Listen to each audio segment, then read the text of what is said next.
सो इसको मैंने पूरा नीचे से खोला नहीं है, वैसे के वैसे ही रखा है क्योंकि वो ड्रेन है।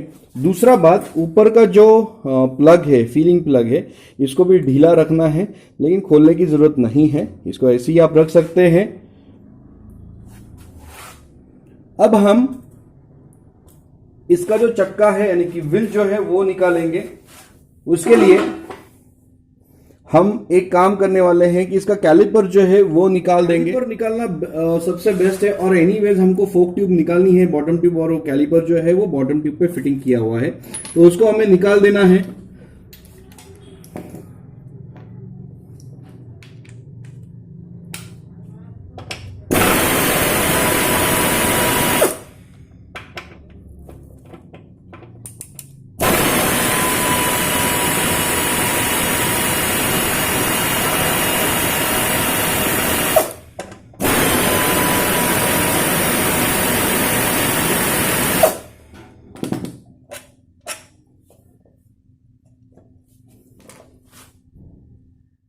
जब आप कैलिपर निकालते हैं तो ये स्टॉपर प्लेट्स आपको बिठानी है। 2 स्टॉपर प्लेट्स हैं, प्लास्टिक के हैं, ये आपको बिठाने हैं। जब आप नया कैलिपर लेते हैं तो ये ज्यादातर करके ये कैलिपर के साथ आता है, तो इसको फेंकना नहीं है, इसको आपके साथ रखना है, ये आपका टूल है। तो कैलिपर जो है ये निकालना है कैलिपर, और इसमें जो है वो स्टॉपर प्लेट लगा देना है। ये क्यों लगाना है, तो उसका रीजन ये है कि गलती से अगर कोई फ्रंट ब्रेक दबाता है ऊपर से, तो जो पैड्स है वो एक दूसरे के साथ चिपक न जाए, क्योंकि ये वापस खोलना तकलीफ हो जाता है। इसके लिए इसको स्टॉपर प्लेट बिठाना है, ताकि कोई भी चीज इसमें अगर आ भी जाती है, अटक भी जाती है, तो जब आप लीवर दबाते हैं तो गलती से अगर दबा भी दिया तो ये पैड्स जो है वो एक दूसरे के साथ टच ना हो जाए। तो ये करने के बाद इसका जो ऊपर का सिरा है, जो पाइप का होज पाइप है जो लॉक किया गया है, वो लॉक को यहां से निकालना है। निकालने के बाद कैलिपर जो है वो आपको सिक्योर करना है, यानी कि इसको आप गार्ड के साथ, लेग गार्ड के साथ बांध के रख सकते हैं, ताकि वो बीच में ना आए। कैलिपर को जो है वो हुकअप कर देना है ताकि कुछ खराब ना हो जाए। अब इसका एक्सल हमें निकालना है। एक्सल जो है वो 24 mm का आपको सॉकेट लेना है। अगर आपके पास सॉकेट नहीं है तो रिंग से आप खोल सकते हैं।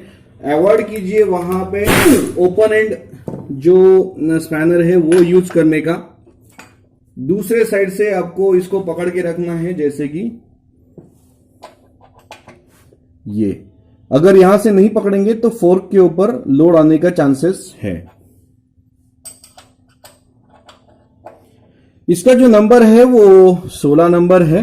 ये पिंचिंग बोल्ट हम बाद में खोलेंगे, 10 का पिंचिंग बोल्ट है। सो पहले हम एक्सल खोलेंगे।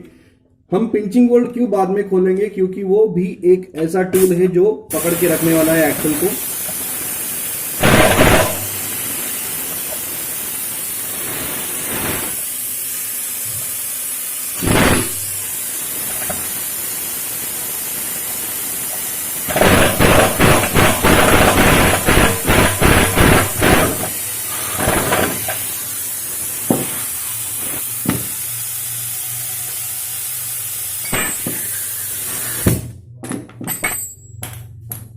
इसके बाद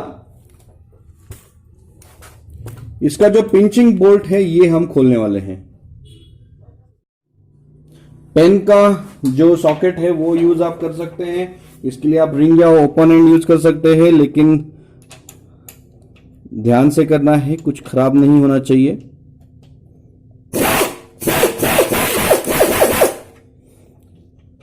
लूज हो चुका है, इसको खोलने की जरूरत नहीं, इसको सिर्फ लूज करना है। इसके बाद इसका फ्रंट एक्सल आपको निकालना है। फ्रंट एक्सल निकालते समय ध्यान रखना है, ठोकने की कोई जरूरत नहीं है। अगर ठोकना ही है तो आपको प्लास्टिक मैंड्रल या मैलेट से ठोकना है। अब मैंने चक्का जो है वो निकाल दिया है, एक्सल जो है वो आधा तक निकाल दिया है। अब गाड़ी जो है वो इसको जैक पे लेना है अपने नीचे, क्योंकि गाड़ी ये जो नोज वेट रहती है, क्योंकि इसका इंजन फ्रंट में है, तो नोज वेट होने की वजह से ध्यान में रखना है कि गाड़ी नीचे ना गिरे।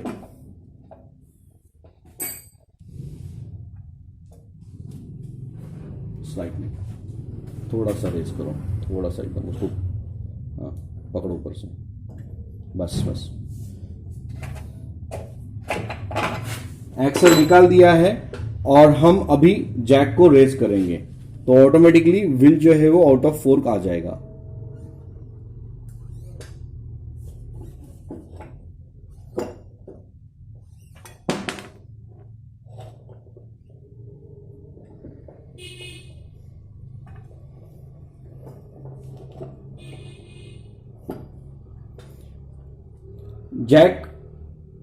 जैक पे गाड़ी स्टेबल करने के बाद फ्रंट व्हील जो है निकाल लेना है। फ्रंट हब, ये जो स्पीडोमीटर असेंबली है उसमें एक अंदर बुश रहने वाला है या डिस्टेंस पीस रहने वाला है, और डिस्क के साइड से ये कॉलर वाला डिस्टेंस पीस, इसको साइड में रखना है, हमें अभी इसकी जरूरत नहीं है।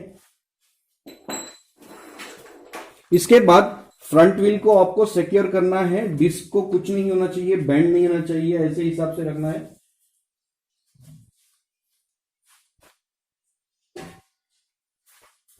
तो दोस्तों गाड़ी तो आपकी सिक्योर हो चुकी है। अगर ये आप रैंप पे कर सकते हैं, यानी कि मोटरसाइकिल लिफ्ट पे कर सकते हैं, तो आप कर सकते हैं, कोई प्रॉब्लम नहीं है। जैसे कि हमने पहले इसका जो ड्रेन प्लग है ये पहले ही हमने लूज करके लिया था, तो अभी टाइम है, ये आप खोल सकते हैं। लेकिन उसके पहले जो फेंडर है, फ्रंट मडगार्ड जो है, ये हम इसको निकाल के रखेंगे ताकि काम करते समय दिक्कत ना आ जाए। उसके लिए हमें स्पैनर्स लगने वाले हैं।